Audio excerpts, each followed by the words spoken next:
నమస్తే welcome to KK news నేను శ్రీదేవి మాజీ మంత్రి పేర్ని నాని చుట్టూ ఉచ్చు బిగుస్తోంది రేషన్ బియ్యం పక్కదారిపై పోలీసులు కీలక ఆధారాలు లభించినట్లు సమాచారం ఇక మచిలీపట్నంలో పౌర సరఫరాల శాఖకు సంబంధించి గోదాములు దాదాపు 7,000 బస్తాల బియ్యం మాయమైన సంగతి తెలిసిందే ఇక ఈ గోదాములు పేర్ని నాని భార్య జయసుధ పేరిట ఉన్నాయి ఈ నేపథ్యంలోనే పౌర సరఫరాల శాఖ అధికారులు ఇచ్చిన ఫిర్యాదు మేరకు పోలీసులు కేసు నమోదు చేశారు పేర్ని నాని భార్యతో పాటు గోదాం మేనేజర్ మానస్ తేజ్ కు సైతం నోటీసులు జారీ చేశారు అటు పేర్ని నాని భార్య పోలీస్ విచారణకు సైతం హాజరయ్యారు ఇంకోవైపు నానికి సైతం పోలీసులు నోటీసులు జారీ చేశారు ఈ తరుణంలో ఈ కేసులో కీలక ఆధారాలు పోలీసులకు పట్టుబడినట్లు సమాచారం మార్చిలో ఎన్నికల నోటిఫికేషన్ విడుదలైన సంగతి తెలిసిందే ఇక ఈ నేపథ్యంలో అధికారులు ఎన్నికల విధుల్లో ఉండగా బియ్యం పక్కదారి పట్టించినట్లు అనుమానిస్తున్నారు ఇందుకోసం మినీ వ్యానులను వాడినట్లు తెలుస్తోంది పేర్ని నాని భార్య జయసుధ పేరిట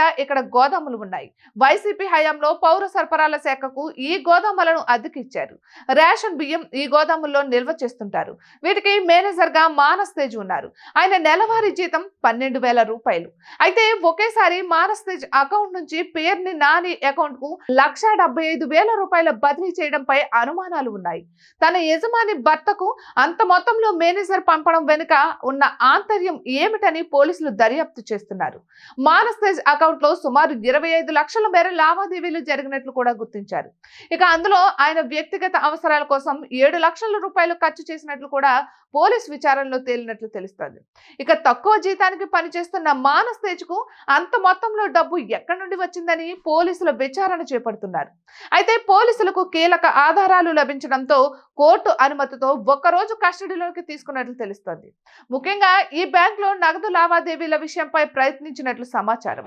మేనేజర్ మానస్ తేజ్ తో పాటు డ్రైవర్ మంగారావు మిల్లర్ ఆంజనేయులను పోలీసులు విచారించారు అయితే మేనేజర్ పోలీస్ విచారణకు సహకరించలేదని తెలుస్తోంది దీంతో నిందితులను మరో 5 రోజుల కస్టడీకి ఇవ్వాలని పోలీసులు కోర్టులో పిటిషన్ దాఖలు చేసేందుకు సిద్ధమవుతున్నారు ఇక మంత్రిగా ఉంటూ పేర్ని నాని అధికార దుర్వినియోగానికి పాల్పడ్డారన్న ఆరోపణలు ఉన్నాయి ఇప్పుడు ఆయన చుట్టూ ఈ కేసు తిరుగుతోంది అయితే నిందితులు పేర్ని నాని పేరు ఎక్కడా బయట పెట్టడం లేదు రేషన్ బియ్యం తరలించడంలో మాజీ మంత్రి నానికి సంబంధం లేదని తామే విక్రయించామని వారు పోలీసులకు చెబుతున్నారు ఇంతటి భారీ మొత్తంలో బియ్యం తరలించడం అక్కడ పనిచేసే వారితో సాధ్యం కాదని ఖచ్చితంగా నాని హస్తం ఉందని అనుమానిస్తున్నారు అందుకే ఆయన చుట్టూ ఉచ్చు బిగిస్తున్నారు మొత్తానికైతే ఈ రేషన్ బియ్యం పంపిణీ వ్యవహారంలో మాజీ మంత్రి పేర్ని నానిని అరెస్ట్ చేసేందుకు సిద్ధపడుతున్నట్లు సమాచారం మరందరూ ఎంత వరకు వాస్తవం ఉందో తెలియాలి ఇటువంటి మరెన్నో వీడియోస్ కోసం కేకే న్యూస్ తెలుగు ఛానల్ ని సబ్స్క్రైబ్ చేసుకోండి.